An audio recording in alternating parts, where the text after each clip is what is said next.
This is Aesop's life. Perhaps the most famous storyteller in history, Aesop is the figure whose fables have been told and retold for millennia. Filled with beloved animal characters and memorable twists, the fables' lessons echo across generations and down through time. The fables have been brought to life in cartoons and short films. They have been referenced in poems and novels. If you've ever heard about the goose who laid the golden egg, or been warned about the dangers of crying wolf, you are familiar with Aesop's fables. Yet, while the stories themselves are known the world over, relatively little is known about the life of the storyteller himself.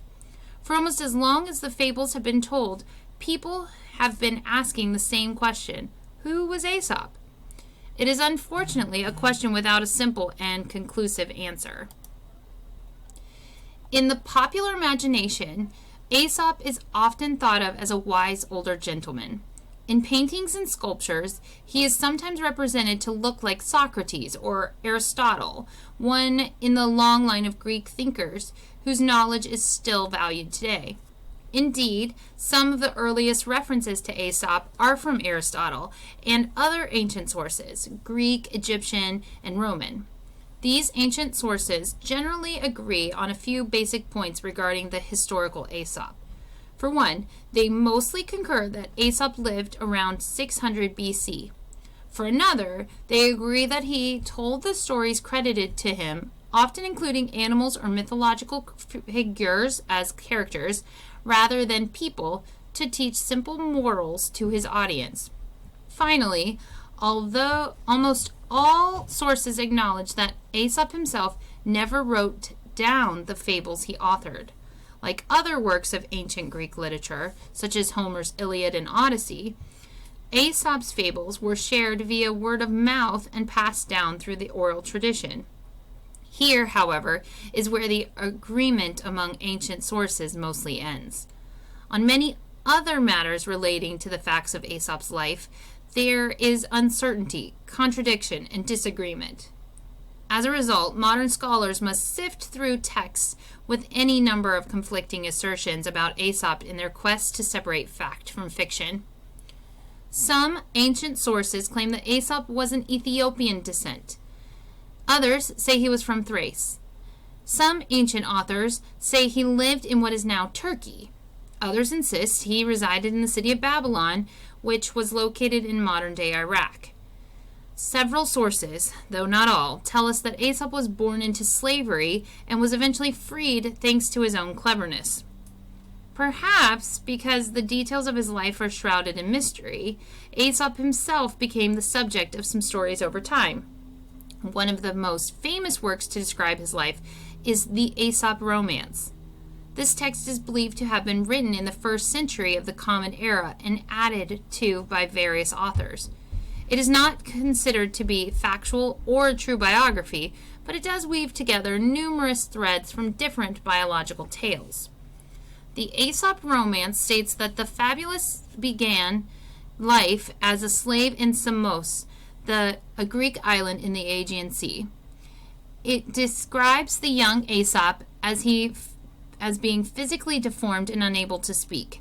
However, after demonstrating kindness, a goddess grants him the power to tell entertaining and meaningful stories. These fables discuss many realms of human life, including government, religion, education, health, and happiness. However, Aesop's stories are not always shown to be sweet and harmless. They are not always the types of tales that should be told to children, as so many of Aesop's fables are today.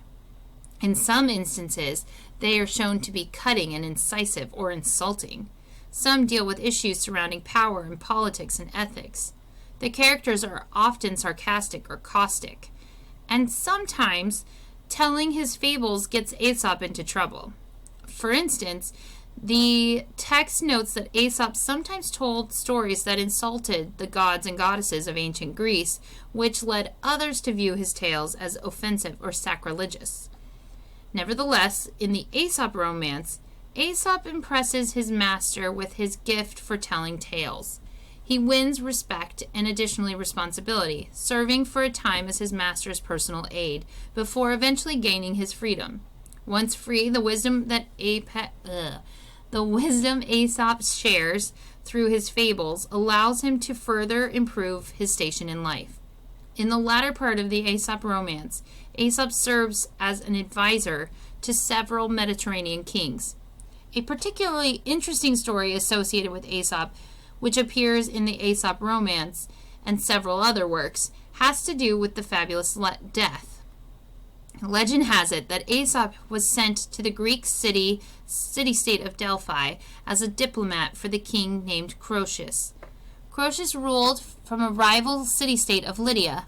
According to the tale, Aesop tells an insulting fable to the Delphinians, which results in his being falsely accused of stealing a gold or silver cup and sentenced to death.